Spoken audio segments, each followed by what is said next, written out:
28절부터 30절까지 우리가 잘 아는 말씀이죠. 쉼은 예수 그리스도이다라는 제목으로 지금 세 번째 은혜를 나누고 있습니다. 보시죠. 마태복음 11장 28절부터 30절까지 우리가 꼭 암송해야 될 기절이기도 하죠. 우리 다 같이 한 목소리로 읽겠습니다. 시작. 수고하고 무거운 짐진 자들아 다 내게로 오라. 내가 너희를 쉬게 하리라. 나는 마음이 온유하고 겸손하니 나의 멍에를 메고 내게 배우라. 그리하면 너희 마음이 쉼을 얻으리니 나의 멍에는 쉽고 내 짐은 가벼움이니라. 아멘. 기도합시다. 주 하나님, 거칠고 험한 인생의 광야에서 지치고 또 힘든 마음과 몸을 가지고 이 시간 나왔습니다. 하나님의 말씀 안에서 쉼을 얻게 하시고 누리게 하시고 또 안식을 누리는 복된 시간이 되기를 소망합니다. 예수님 이름으로 기도합나이다. 아멘. 사진 한번 볼래요? 우리 다 같이 시작. 자연은 힘이 필요하다. 지구가 지금 열받아 있죠. 그 다음에 여기는 지금 남극 북극이 해빙이라 그래요. 해빙, 바다 위에 있는 얼음이 지금 녹고 있어요. 그런 부분이죠. 여러분, 자연은 이제 쉼이 필요하다는 건데요. 북극이 바다가 없이 얼음 위에 떠 있는 형태라 그러면 남극은 눈이 이렇게 쌓여가지고 아주 얼음으로 뒤덮인 거대한 대륙이에요. 그러니까 북극은 지금 이제 또 남극은 기후가 지금 온난화로 인해 가지고 지금 일관되게 지금 얼음들이 지금 줄어들고 있는데요. 2050년 되면 앞으로 한 25년이 지나고 나면 해빙이 모두 사라진다는 거예요. 남극에 있는 바다의 얼음, 북극에 있는 바다의 얼음들이 다 사라지게 되면 어떤 일이 벌어지냐? 남극과 북극의 얼음이 녹아지면 해수면이 59m, 60m가 올라간다는 거예요. 여러분 별로 안 놀라는데요. 60m가 올라가면 어떤 일이 벌어지냐 그러면 바다 연안에 있는 모든 도시들이 잠깁니다. 제일 먼저 잠기는 나라가 우리 송유사님 파송되었던 방글라데시가 제일 먼저 잠기기 시작을 하고 모든 도시가 60m 정도로 해수면이 올라오면 잠깁니다. 해수면이 1cm가 높아지면 해일이 수십 메다 높아진다는 사실을 특별히 기억을 할 필요가 있어요. 그러니까 해수면이 상승한다는 건 기후변화 중에 가장 위험한 거예요. 여러분 펄펄 끓는 지구를 위해서 에어컨을 잠시 끄자 이런 지금 캐치플레이스가 걸려지고 있는데요. 미국에서는 즉 피닉스에서는 모래 위에서 유일하게 사막 위에서 사는 식물이 뭐냐면 선인장이에요. 선인장이 하도 기후 온난화로 말미암아서 온도가 올라가니까 선인장이 타들어 죽어버리고 말았어요. 폐사했다 그런 말이고 또 이제 플로리다 남부에서는요 산호초가 폐사했어요.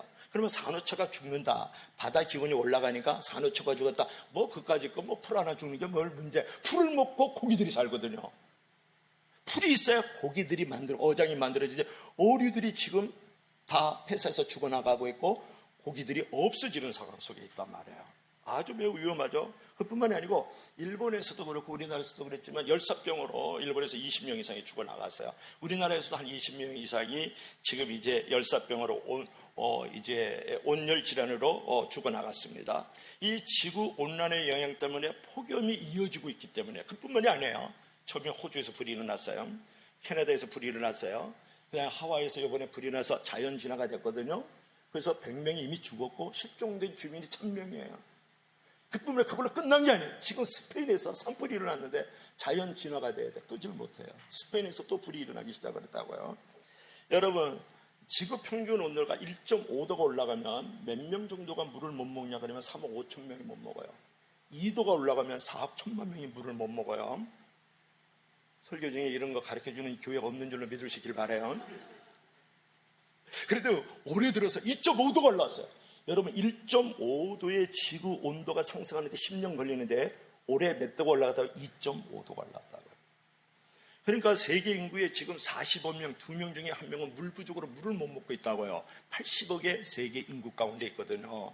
여러분 이런 극단적인 폭염과 폭우 현상이 계속 일어나면 앞으로 5년이면 2029년이 되잖아요. 30년 전에 어느 정도 지구의 경제 손실액이 다가오냐 그러면 4,500, 7천억 정도. 4,500조 7천억 정도가 경제 손실이 지구촌에 일어난다는 거예요. 여러분, 그래서 온실가스 이제 배출을 중단해야 된다는 거예요. 차 좀 그만 몰고, 공장에서 굴뚝 연기 그만 나고 말이죠. 에어컨도 좀 그만 끼고 친환경제를 쓰고 이제 그래야 되거든요. 그런데 이런 부분들이 만들어질 때 어떤 일이 벌어지냐 그러면은 이제 기후 온난화를 이제 대처하는 일들이 벌어지잖아요. 그래서 지구를 위한 행동 52주 캠페인이 교회 안에서 좀 벌어지고 있는데, 여름시 실내 온도를 몇 도로? 26도에서 28도 정도로 만들자. 이제 그런 부분이고, 그 다음에 주일에 넥타이를 매지 말자. 넥타이를 매지 않고 반소매를 보면 3도 정도 낮아진다는 거예요. 저는 지금 지구촌을 좀 아끼고 있고, 교회를 아끼고 있고, 에너지를 아끼고 있잖아요. 보세요. 넥타이를 매지 말기 운동이 주일날 벌어지고 있다고요. 이 캠페인이 벌어진 지 오래됐어요. 우리가 그런 말을 안 해서 그렇죠. 그러니까 여러분, 넥타이를 안 매는 것은 무슨 별을 살아가는 거예요? 지구별을 살아가는 거예요. 3도를 낮추고 있는 거예요. 제가 이렇게 옷을 입은 거는 그냥 입은 게 아니라고요.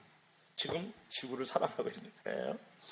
그리고 이제 대중교통 이용하기 가능하면 전철 타고 오고 버스 타고 오라는 거야. 자가용 타고 오다 보면 뭐가 일어나요? 탄소가스들이 이제 배출이 되고 싶지 않습니까? 이제 그런 부분에서 여러분, 친환경 재료를 쓸 뿐만 아니라 이런 부분에 우리가 뭔가 좀 깨어있는 크리스천의 모습들이 우리가 있어야 되지 않을까, 이제 그런 부분이죠. 그러니까 올 여름에 지구촌이 겪고 있는 이 폭염과 폭우, 그리고 가뭄과 홍수가 기온 이상 현상을 만들어가면서 결국은 지구 이 온난화 현상을 통해 가지고 엄청난 폭우와 폭염들이 일어나잖아요. 이제 폭우에 대해서는 얘기를 안 했는데, 도로가 산사태가 일어나고 건물들이 붕괴해서 무너져가고 많은 사람들이 떠내려가 죽어나가고, 지금 지구촌이 아주 몸살을 지금 앓고 있거든요. 그런데 이러한 모든 배후에는 뭐가 문제냐가 중요한 거예요. 하나님의 창조 명령을 거역하고 불순종한 인간들의 문제가 있다라는 거예요. 창세기 1장 27절에 보면 무슨 말씀이 나올까요? 하나님이 하나님의 형상대로 누구를 지으시고? 아담과 하와를 지으셨다고요. 지으시고 나서 하나님이 그들에게 복을 주시며 1장 28절에 뭐라고 말씀했어요? 생육하고 번성하고 땅에 충만하고 정복하라, 이렇게 이제 말씀을 하시면서 바다의 물고기, 하늘에 나는 새, 땅에 있는 모든 생물들을 다스리라 그랬다고요. 창세기 1장 28절에. 그러면 정복하고 다스리라는 단어는 뭐냐면 파괴하라는 디스트로이를 말하는 게 아니에요. 못쓰게 만들라는 그걸 말하는 게 아니에요. 강학 막는쟁이로 막 이 지구촌을 써버려, 정복해버려, 파괴해버려, 그런 말이 아니고 컬티베이트예요. 그러니까 정복하라, 이 다스리라는 말은 컬티베이트라는 단어를 써서 잘 개간하세요. 잘 가꾸세요. 잘 보존하세요. 그러니까 하나님께서 제일 먼저 명령을 하나 내리시는데, 그게 창조 명령인데 뭐냐, 창조 질서 보존 명령을 내리셨다고요. 그러니까 정복하라, 다스리라는 것은 창세기 1장 27절 28절에 그렇게 말씀한 이유는 뭐냐 그러면, 내가 만들어 놓은 이 지구를, 이 자연 만물을 잘 보존하고 질서를 지키도록 여러분들이 보존해 주세요. 그래서 아담과 하와를 그때부터 만들었다고요. 근데 우리는 어떻게 해요? 파괴해버리는 거예요. 문명의 이기 속에서 과학 만능주의가 이 지구를 완전히 망가뜨리고 있다라는데, 하나님의 명령을, 첫 번째 명령을 거역하고 첫 번째 명령을 불순종한 상황이 오늘날 이 지구 재앙을 만들어갔다는 것을 믿을 수 있기를 바랍니다. 그래서 우리가 첫 번째로 우리가 이제 생각해야 될 것은 뭐냐면, 자연에도 힘이 필요하다, 이제 그런 부분이에요. 오늘 서론이 조금 긴데요. 자, 두 번째로는 뭐가 있을까요? 자, 보시다. 시작. 인간은 힘이 필요하다. 뭐라고요? 인간은 힘이 필요하다. 여러분, 살인적인 지금 여름입니다. 제 생애에 죄송한데, 이 짧은 생애인데요. 제가 아주 짧은 생애인데, 이렇게 여름이요. 8월 15일을 지나서 이렇게 더운 적이 정말 없었거든요. 이번에 우리 책임을 장만준 장로님이라고 부산에 이제 내려갔어요.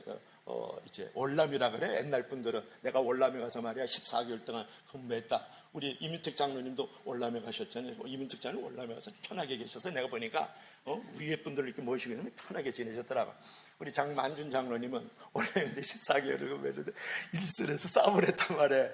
그래서 저보고 딱 만나서 하는 말이, 동생, 제가 이제 동생이 목사인데도, 동생 목사, 내가 지금 월남 14개월 갔었거든. 베트남 갔다, 그런 말에 어떤 분은 또 월남은 우리나라고 월북은 또 북한이고, 또 그리 생각하는 사람이 있다. 나 참 설교하기 어려워 진짜. 월남은 베트남이야. 이제 베트남 내가 14개월을 다녀왔는데 다녔는데 이렇게 월남보다 더운 나라가 됐어. 그 말을 하는 거야. 무지무지 덥다 그런 말이거든요. 그러니까 살인적인 결함이라든지 아주 기록적인 폭염 때문이니까 뭐가 높아지냐가 중요해. 이럴 때 불쾌지수하고 분노지수가 덩달아 올라가거든요. 일면식도 없는 행인들에게 흉기를 휘둘러가지고 묻지마 테러 앤드 살인이 지금 벌어지고 있거든요. 여러분, 지난달 신윤정 묻지마 살인 사건에 의해서 올해 이번 달에 분당 서현역 부근에서 인도로 차량을 돌진을 해가지고 불특정 다수들을 해치고 또 이렇게 휘두르는 사건들이 발생했잖아요. 그래서 많은 사망자가 부상자들이 만들어졌단 말이에요. 오래간만에 쇼핑몰에서 지금 즐겁게 가족들하고 놀러 나왔는데 무참히 짓밟힌 사건들이 일어나는 건 저보다 여러분들이 더 잘 알지 않습니까? 여러분, 그때의 그 사건을 일으켰던 무차별적인 살인을 했던 한 사람인데, 그 사람이에요. 제가 이름을 말씀하는데 이 사람이 무슨 고백을 했느냐가 들어볼 필요가 있어요. 내가 불행하게 살기 때문에 남들도 불행하게 만들고 싶다. 내 또래 남성들에게 나는 열등감을 느꼈다. 그렇게 말을 하는 거예요. 뭐가요? 내가 불행하니까 너도 불행해야 돼. 너가 더 우월하네. 나는 열등감 가지고 있거든. 그러니까 나는 묻지마 테러 살인을 해야 되겠다. 이렇게 얘기를 했다라는 거예요. 여러분, 세상과 단절된 채 이제 현실에 대한 어떤 불만과 분노로 살아온 사람들을 갖다가 뭐라 그러면 우리가 일반적인 용어로 외로운 늑대라는 말을 하는 거예요. 외로운 늑대들이 시한폭탄처럼 지금 공동체를 위협하고 있거든요. 죄송한 표현인데 제가 이게 전철역에 또는 시장에 나가잖아요. 그러면 좀 사거리에 서 있으면 죄송한데 제 믿음이 없어서 그래요. 왠지 누군가 뭘로 지금 다가올 것 같은 그런 느낌이 막 드는 거예요. 아니, 거짓말 안 해. 고성순 권사님 웃지 않길 바랍니다. 나 정말이야. 이게 하도 요새 뉴스에서 이런 일 저런 일들이 많이 공원길에서도 일어나고 그러지 않습니까? 이런 부분들이 오니까 이 운둔한 애툴이라 그래요. 외로운 늑대라는 말을 합니다. 이게 이제 일본에서 만들어진 말이거든요. 그러니까 그들이 현실에 대한 불만과 분노를 무차별적으로 대상 없이 막 함부로 해꾸지를 해버리는 그런 시대에 살고 있다. 그러면 왜 이런 일이 벌어졌느냐가 이제 중요한 거예요. 오늘날 우리에게 가장 문제는 한탕주의가 판을 치고 있다는 거예요. 그리고 돈이 최우선 가치라는데 다 이런 경쟁사에 내몰리고 있다는 거예요. 그러다 보니까 1등은 하나지만 그 밑에 줄 서 있는 사람들은 많잖아요. 그러니까 이 사람들이 많은 상대적 박탈감을 가지면서 나는 저렇게 왜 못 되지? 이런 것들이 있잖아요. 그러다 보니까 1등은 하나고 밑에 꼴찌들은 쭉 줄 서 있는데 이 사람들이 분노와 척대감들이 그냥 활활 타오르는 거야. 여러분, 지구만 열받은 게 아니에요. 사람이 열받았다 그런 말이에요. 열받아. 지구도 사람도 열받았다 그런 말이에요. 제가 그 얘기를 하고 싶은 거예요. 그래서 그러면서도 그들을 향해서 끝없이 부추기는 경쟁사회에 내몰리고 있고요. 그 친구들이 타인의 어떤 아픔이나 고통을 이렇게 만져주는 사람은 없는 무관심한 사회. 그리고 너는 무조건 많은 것을 쌓아야 돼. 이런 바벨탑을 쌓도록 만드는 이런 어떤 무자비한 경쟁사회. 이런 사회 속에서 내몰리다 보니까 자연도 열받지만 인간도 열을 받았다 그런 말이에요. 여러분 어떻게 생각하세요? 살아오면서 묻지마 테러범에 손을 한번 잡아줬으면 어땠을까? 이제 그런 거고, 한 줄기의 햇살처럼 누군가 운둔형 애투리에게 빛을 좀 비춰줬으면 어땠을까? 이제 그런 거죠. 그러니까 묻지마 이 테러를 통해서 살인하고 폭행을 가하고 있는 이 사람들이 정말 육적으로 안식을 누리고 영혼의 쉼을 누릴 수 있는 그런 상황들이 이루어졌으면 이런 일들이 벌어졌을까? 그런 부분이에요. 그들이 이렇게 열받아 있는, 자연뿐만 아니라 인간도 열받아 있는데 이 일을 열을 식혀줄 수 있는 진정한 육체의 안식, 영혼의 쉼을 가질 수 있었으면 얼마나 좋았을까 그런 거예요. 오늘 예수께서 지금 하시는 말씀이 뭐예요? 수고하고 무거운 짐진 자들아 다 내게로 오라 그랬잖아요. 내가 너희를 쉬게 하리라. 나는 오냐고 겸손하니 나의 멍에를 베고 배우라. 내 멍에는 쉽고 가볍다. 이렇게 하면서 사람을 초청하고 있거든요. 이런 초청에 응했다 그러면, 그 육체가 안식을 얻었고 그 영혼의 힘을 얻었다 그러면 이런 자연이 열을 받았겠느냐, 사람이 열을 받았겠느냐는 거예요. 그래서 오늘은 예수님의 품 안에서 우리가 진정한 쉼과 안식을 얻기 위해서는 어떻게 될 것인가 라는 것을 생각하면서 자, 은혜를 나누려고 하는데요. 자, 우리 첫째로 우리 다 같이 시작. 율법과 죄와 중독의 짐에서 힘을 얻어야 된다. 그랬고 있죠. 이 한 사람이 지금 귤티라니까 이게 죄를 말하는 거예요. 지금 죄의 짐을 확 이렇게 지고 있는데 예수님의 손이 그 죄의 짐을 이렇게 들어주고 있는 장면이에요. 그리고 그 십자가 앞에서 죄의 짐이 풀어지는 것을 지금 잘 그림으로 우리 가운데 한 번에 지금 메시지를 주고 있는 거죠. 근데 보세요. 자, 우리 다 같이 다시 한번 읽어봐요. 시작. 율법과 죄와 중독의 집에서 힘을 얻어야 된다. 자, 성경 기절은 어떻게 말씀하고 있을까요? 시작. 수고하고 무거운 짐진 자들아 다 내게로 오라. 내가 너희를 쉬게 하리라. 수고하고 무거운 짐진 자들이라는 거예요. 누가? 저와 여러분들과 오늘 교회 안팎에 있는 모든 사람들이 다 수고하고 무거운 짐진 자들이라는 거예요. 그럼 여기서 수고하다라는 말이 중요해요. 이 수고한다는 것을 뭘 말하지? 그래서 여러분이 수고를 많이 하면 뭐가 일어나고 코피가 나오잖아요. 그래서 헬라어로 코피 온테스 그런 말을 해요. 그러니까 수고하다는 말은 이제 코피 온테스라는 말을 하는데 그 언어의 안에 있는 그런 내용은 뭘 말하냐면 육체적으로 지쳐 있는 상태. 그걸 갖다가 수고한다는 말을 하고 또 감정적으로는 용기를 잊어버리고 낙심되어 있는 상태를 뭐라 그런다? 수고한다. 코피 온테스 이런 말을 하는 거예요.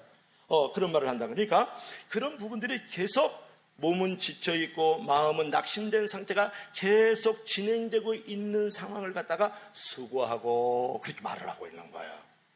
저와 여러분들이 혹시 몸이 지쳐있고 또 마음은 어떤 용기를 잃고 낙심과 절망의 어둠 가운데 계속 진행되고 있지는 않는지 우리가 한번 생각해 볼 필요가 있지 않겠어요? 여러분의 가족들과 이웃들 가운데 혹시 그런 사람은 있지 않을까요? 그리고 무거운 짐진 자들아 이렇게 말씀을 했는데 이 무거운 짐진 자들은 내가 짐을 지은 것을 말하는 게 아니에요. 누군가에 의해서 짐이 지어진 상태를 말하는 거예요. 그러니까 내가 원해서 짐을 짓는 것이 아니라 내가 원하지 않았음에도 불구하고 육체적으로는 지치게 만들고 마음으로는 용기를 잃게 하고 마음에 이제 어둠과 낙심되게 만들어놓은 짐을 누군가 지도록 만들어 주었다는 말이에요. 이게. 내가 짐을 진 게 아니야. 누군가에 의해서 짐을 지어졌다. 그러면 보세요.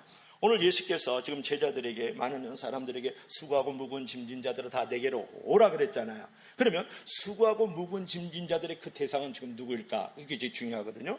왜 저들이 수고하고 무거운 짐을 졌을까? 보세요. 바리새인들과 사두개인이 그 예수 당시에는 있었거든요. 그러니까 바리새인과 이 사두개인들이 지금 이제 어떤 짐을 그 제자들에게나 아니면 그 백성들에게 지어졌냐 그러면 율법적 짐을 주어준 거야. 율법적 하네. 여러분 그냥 율법이라니까 그냥 쉽게 생각하는데 그렇지 않아요. 여러분 안식일법을 한번 생각해보세요. 지금도 이스라엘은 안식일을 지금 지키고 있는데요. 안식일에는 밥을 해서도 안 돼요. 얼마나 배고파고 지쳐요. 그뿐만이 아니고 돈을 써도 안 돼요. 그리고 운전을 하면 안 돼요. 말을 타서 짐승을 타서도 안 되고 말을 타서도 안 되고 소를 타서도 안 되죠. 운전을 해서도 안 된다. 지금도 그래요. 그리고 전쟁을 했을 때 쳐들어오면 그냥 맞아야 돼. 칼로 하면 내가 아파야 된단 말이에요. 전쟁을 해서도 안 된단 말이에요. 그리고 거리도 몇 미터 이상 더 가면 안 돼요.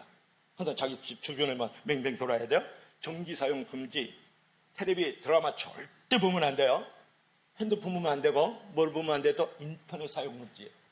여러분 이러면 얼마나 지금 내가 그런 율법적인 관행으로 말미암아서 즉 당시 그 바리새인과 사두개인들이 만들어놓은 그런 율법으로 말미암아서 얼마나 지치고 피곤하고 낙심되냐고요. 얼마나 무겁냐고요. 율법의 짐을 지고 있었다는 거예요. 또 한 가지는 뭐가 있냐면 마귀로 말미암은 죄의 짐이 있어요. 죄의 짐. 그러니까 지금 이스라엘 백성들이요 수고하고 무거운 짐을 지고 있는 가운데 하나가 뭐냐 그러면 지금 당시에 로마의 압박 속에서 살았거든요. 로마의 지배에서. 그러니까 육체적으로 정신적으로 물질적으로 얼마나 피곤하고 지쳐 있어요. 로마의 속국 아래, 그러니까 일본 친구들 밑에서 우리가 36년을 있었던 것처럼 로마의 속국 아래서, 로마의 압박 아래서 살고 있으니까 뭐 정신적으로, 육체적으로, 물질적으로 매우 피곤한 상태에 있는 데다가 율법적인 짐까지 들어왔고 율법을 지키지 못하는 뭐의 짐이 있어요? 마귀로 말미암은 죄의 짐이 있단 말이에요. 그렇죠? 악하고 음란한 죄가 있을 거 아니에요. 거짓과 불의한 죄가 있을 거 아니에요. 그렇죠? 부정과 불법의 죄가 있을 거 아니에요. 원망하고 시기하는 질투가 있을 거 아니에요. 부모를 사랑하는데 부모를 사랑하지 못하고, 살인하지 말는데 살인하고 말이죠. 간음하지 말는데 간음하고 말이죠. 거짓말하지 말고 이웃을 사랑하는데 사랑하지 않는 이유는 죄의 짐이 있을 거 아니에요. 그러니까 그들이 이런 죄의 짐 앤드 율법의 짐으로 참 무겁게 지금 살아가고 있는 거거든요. 그들을 향해서 예수님께서 수고하고 무거운 짐진 자들아 다 내게로 오라 이렇게 말씀을 하는 거예요. 내가 너희를 쉬게 해줄게 이렇게 말씀을 했거든요.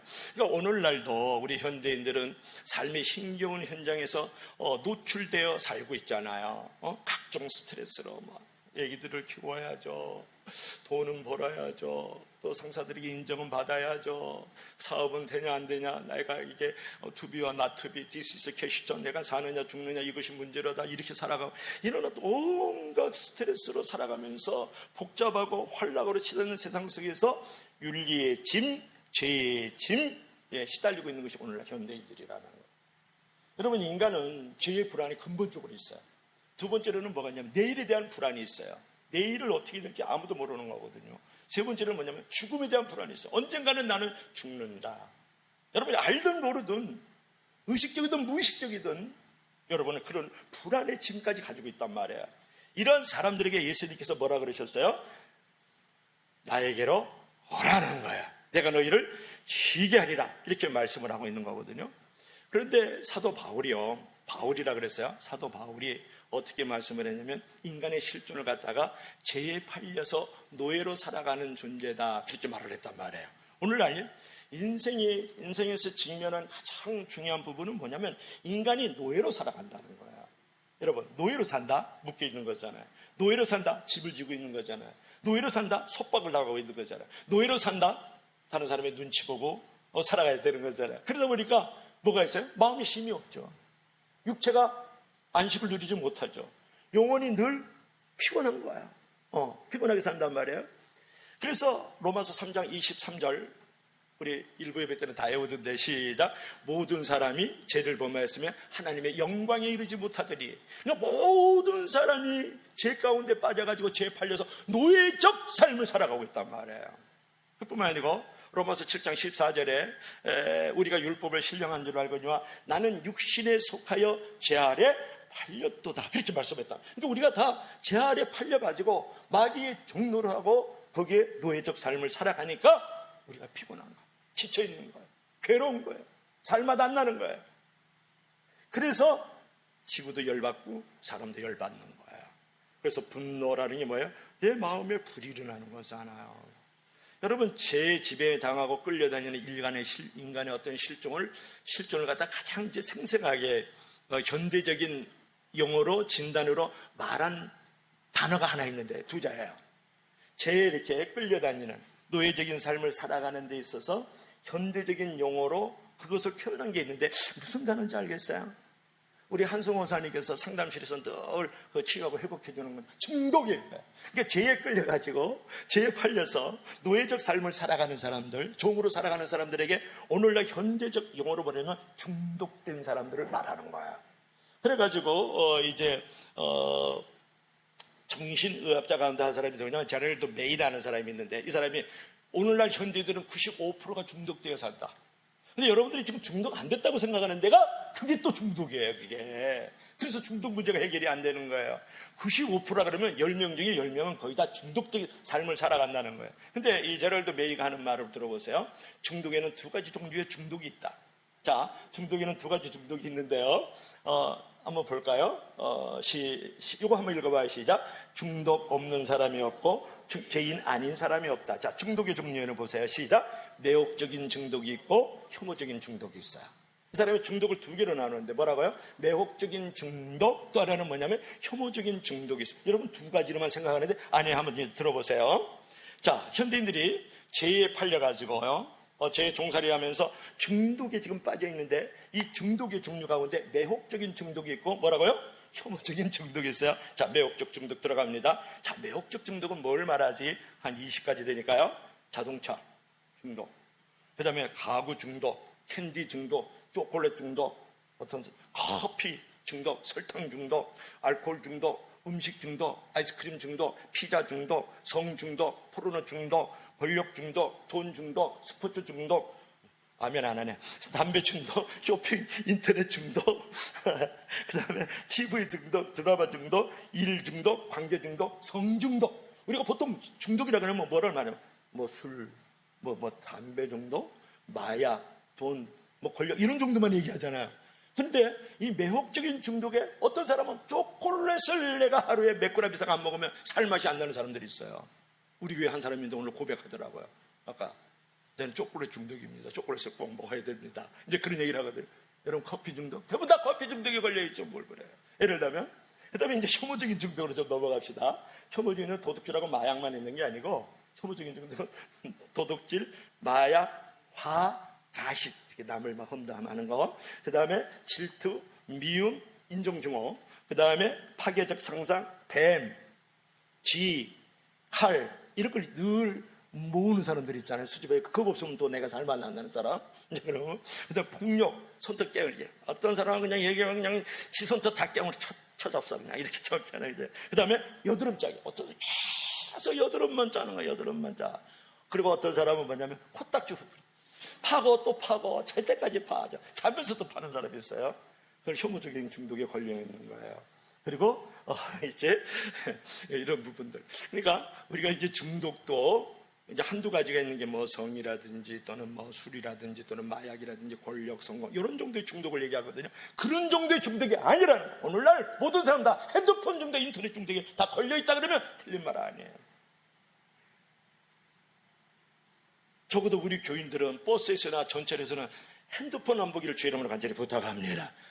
줄 서서도 신호등 건너가다가도 그냥 핸드폰 준비에 대해서 전부터 그냥 꽝 부딪혀가지고 막 코뼈 부러지고 그런 일이 없도록 하세요. 물론 여러분 전철에서 찬양 듣고 말씀 듣고 큐티를 나누고 그런 사람이 있어요. 너무 좋죠.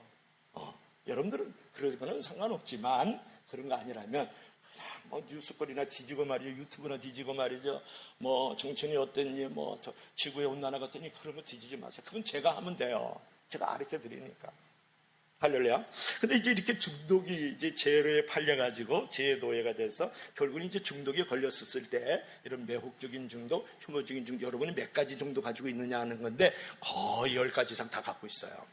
자, 중요한 것은 이런 중독의 징후가 이제 뭐가 문제냐 그러면 계속해서 초콜릿을 더 계속해서 초콜릿을 먹고 싶은 가잉의 욕구가 일어난다는 거예요. 어떤 사람은 술 안 먹으면 하루에 살맛이 안 나는 사람들이 있거든요. 그런 사람들은 그런 술에 대해서 계속 가잉 욕구가 일어난다는 거예요. 근데 과잉 욕구가 일어나는 것도 문제지만은 뭐가 냐면 그것을 금당 증상이 일어났을 때 못 먹게 해. 초콜릿 먹지 마. 너 마약 먹지 마. 너 텔레비 보지 마. 너 핸드폰 반나절은 여기다 그냥 놓고 살아봐라. 이렇게 해서 금단 증상이 일어나잖아요. 그러면 무력감과 우울감이 막 우울증이 찾아오고 반대로 분노가 막 일어난다는 거예요. 내가 이러지 못해서. 그래서 이런 어떤 죄의 짐이라든지 율법의 짐이라든지 이런 중독의 짐의 공통점은 뭐냐면 의지력을 상실하게 되고 인생을 집중할 수 없고 중독으로 인해서 내가 갇혀있고 묶여있고 짐을 지고 있기 때문에 뭐가 문제야? 마음에 힘이 없다는 거예요. 육체에 안식이 없다는 거예요. 그러니까 늘 왠지 모르게 지쳐있고 피곤하고 괴로운 거예요. 여러분 이런 힘의 자리에 머물지 못한 율법의 짐, 혹시는 죄의 짐 또는 중독의 짐에 빠져 있지 않을까? 여러분 한번 생각해 보셔야 되고 그러면 이런 어떤 중독에서 내가 빠져나오려 그러면 여기서 내가 자유함을 누리려 그러면 이 상황 속에서 내가 이제 벗어나서 내가 쉼과 안식을 누리기 위해서는 어떻게 해야 되느냐 이것이 중요하잖아요. 여기에 오늘 답이 있어야 되는 거예요. 오늘 여기 메시지의 포커스가 여기에 있어야 된단 말이에요. 자, 그렇게 하기 위해서는 어떻게 해야 될까요? 다 같이 한번 따라합시다. 우리 넘어가 봅시다. 2번 시작. 멍에를 매는 심. 오늘 여기까지만 해야 될 것 같네요. 시작. 멍에를 매는 심. 뭐라고? 다시 한번 시작. 멍에를 매는 심. 여러분 되게 역설적 진리예요. 보세요. 멍에를 맨다. 지금 소 2마리가요. 멍에를 하나를 이렇게 가지고 지금 메고 있는 장면을 여러분이 보고 있어요. 그래서 지금 논두렁, 밭두렁을 지금 일구고 있는 장면이잖아요. 또는 큰 짐을 수레에다 싣고 끌고 나가는 장면을 이렇게 연상하면 좋아요. 그러니까 멍에를 매는 심이다. 우리가 멍에를 매면 일단 힘들지 않아요? 뭐 가볍든 무겁든 간에. 그죠? 괴롭지 않아요? 좀 고달프지 않아요? 근데 멍에를 맬 때 어떻게 쉬지? 요게 이제 역설적 진리로 누가 가르쳐 주는 거야? 하나님의 아들 되신 우리 주 예수님께서 가르쳐 주시는 역설적 진리 또는 모순된 진리라 그래요. 이거를 멍에를 맸음에도 불구하고 내가 힘을 가질 수 있다라는 거예요. 자, 한번 28절 다시 한번 읽어봐요. 시작. 수고하고 무거운 짐진 자들아 다 내게로 오라. 내가 너희를 쉬게 하리라. 29절도 한번 왔다가 이쪽으로 봅시다. 29절. 자, 시작. 나는 마음이 오냐고 겸손하니 나의 멍에를 베고 내게 배우라. 그리하면 너희 마음이 쉼을 얻으리라. 자, 28절로 다시 돌아가면, 자, 28절에서 이렇게 말씀을 했어요. 내가 너희를 쉬게 하리라. 그렇죠? 다 내게로 오라. 내가 너희를 쉬게 하리라. 이렇게 쉬게 하리라는 말은 뭐냐면 아나파우스라는 말을 해요. 그러니까 쉰다는 것은 쉬게 하다, 영적인 휴식을 주다, 안식하다, 온기를 회복시켜준다. 그러니까 너희들이 그리 수고하고 무거운 짐들을 가지고 있어. 율법의 짐 또는 뭐 죄의 짐 또는 중독의 짐을 가지고 있어. 그것을 가지고 나에게로 오게 되면 너희들이 영육간의 쉼을 얻게 된다는 거야. 안식을 얻게 되고 휴식을 취하게 될 거야. 원기를 회복하게 될 거야. 리필하게 될 거야. 리컬션하게 될 거야. 리프레시하게 될 거야. 리모델링 하게 돼. 걱정하지 말고 내게 돌아오라고. 그러니까 쉼과 안식을 누리라고 예수님께서 강력하게 초청하는 장면이에요. 보세요. 짐진 자들아 다 내게로 오라 그랬죠. 내게로 오라. 내가 너희를 쉬게 하리라. 이렇게 말하는데 여기서 앞에 있는 내하고 뒤에 있는 내하고는 조금 성격이 달라요. 자, 수고하고 무거운 짐진 자들 다 내게로 오라 그랬죠. 내게로 오라 그랬죠. 뒤에서 내가 너희를 쉬게 하리라 그랬어요. 내가 절대적 권위를 가지신 예수님의 강력한 초청이에요. 나 외에는 절대적 권위라고 했어요. 나 외에는 힘이 없어. 그런 말이에요. Only Jesus Christ. 오직 예수님만이 힘의 근원이 된다는 거예요. 여러분 정말 돈 많으니까 쉬는 것 같아요? 돈 간수하기도 어렵고 쓰기도 어려워서 마음이 지치고 몸도 지쳐요. 가정 다 파탄 나더라고. 돈 많으니까. 어떤 이렇게 계곡에 들어가가지고 막 계곡에 들어가는데 왜 비키니는 왜 입어? 계곡에 가가지고 그래가지고 거기 있는 청소년들 비키니 입었다고 또 뉴스에 나오더라. 그러니까 비키니 왜 입어? 그냥 바지 입고 들어가면 되지. 그냥 참 별일을 다 해서 계곡에 들어가면요 시원할 것 같죠. 거기 계곡에 들어가서 또 삼겹살 구워 먹고 막 또 미나토 한번 좀 치고 이렇게 또 돌아오면서 피곤해. 돌아오면서 그러니까 휴가를 갔다가 돌아올 때 얼마나 짜증나고 차라리 내 에어컨 많이 20도에다 맞춰놓고 그냥 누워서 가지고 그냥 피자 먹고 사이다 먹고 그런 게 낫지. 안 그래? 여러분 교회만 오면 가더라. 다 그러면서 교회만 하면 잘난 척하고 있는 척하고 삼척동자만 모였다 그랬잖아요. 교회를 있는 척하면 잘난 척. 그래. 그렇다는 거니까 내게 오라. 돈이 너희를 쉬게 하지 못해.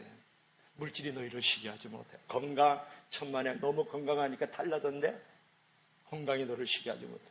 성이 너를 쉬게 하지 못한다고. 드라마 쉬게 하지 못해. 게임 너 쉬게 하지 못한다니까. 와인 한 잔 쉬게 하지 못해. 내가 너희를 쉬게 하리라. 오늘 예수께서 강력하게 쉼의 자리로 이들을 초청하고 있는 모습을 보세요. 여러분 예수께서 이 지친 자들에게 안식이 없는 자들에게 쉼을 누리지 못하는 자들에게 말씀하세요. 인생의 최고의 선물은 예수 그리스도만이 쉼을 줄 수 있기 때문에 최고의 프레젠트다 그렇게 말하라는 거예요. 여러분 프레젠트가 프레젠트예요. 프레젠트라는 말은 원래 현재라는 말도 있고 선물이라는 말도 있거든요. 예수님께서 쉼을 선물을 줄 때 현재가 쉼이 있다는 얘기예요. 여러분 이게 현재적인 쉼도 말을 하고 있는 거지만 무엇도 말하고 있을까요? 궁극적으로 천국에서 누릴 수 있는 영원한 쉼도 말하고 있다는 것을 알아야 돼요. 그러니까 내가 너희를 쉬게 하리란 말은 현재적인 쉼도 있지만 무슨 쉼도 있어요? 영원한 쉼도 있는 거예요. 영원한 쉼도 있다고요. 그렇게 보세요. 오늘 내가 예수 그리스도를 믿음으로 말미암아서 구원을 받았어요. 자, 구원을 받았다. 그러니까 구원받은 그 감격과 기쁨으로 어떤 환난과 시련과 풍파가 내게 다가와도 그것을 이길 수 있는 힘이 내 안에서 일어나는 거예요. 일어난다고요. 그게 놀라운 쉼과 안식이뿐만 아니라 삶에 많은 무거운 짐이 있어요. 병든 몸도 있고 잃어버린 짐도 있고 빼앗긴 짐도 있고 또 자식의 짐도 있고 부모의 짐도 있고 또 직장에서 인정받아야 되는 짐도 있고 또 성과를 내는 이제 경쟁의 짐도 있고 여러 가지 무거운 짐들이 있는데 베드로전서 5장 7절에 뭐라고 말씀했어요? 너희 모든 염려를 주께 맡기라.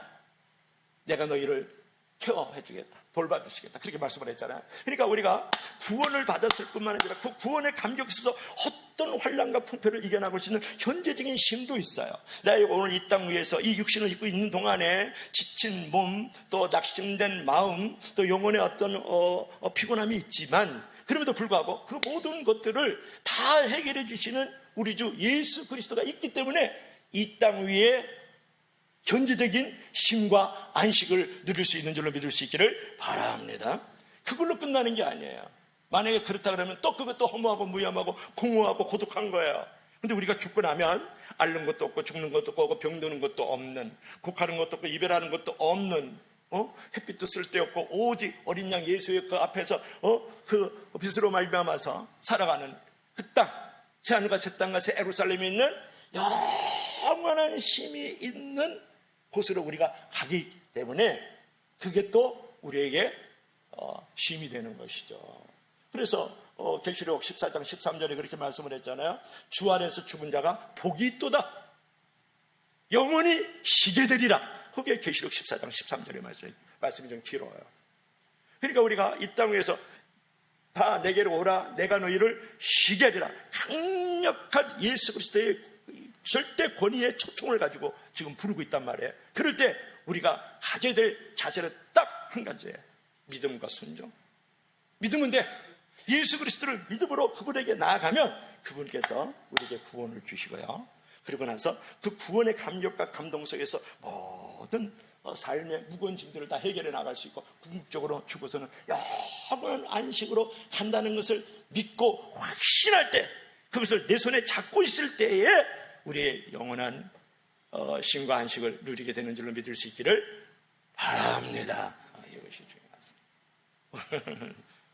몇 가지 말씀을 나누기로 하는데요. 자, 우리가 예수께서 지금 백성들과 제자들에게 수고하고 무거운 짐진 자들아 다 내게로 오라 그랬어요. 율법의 짐, 죄의 짐, 여러 가지 중독의 짐으로 내가 노예가 되어 있고 내가 종노를 하고 있는 자리에서 내게로 오라, 내게로 오라 그랬어요.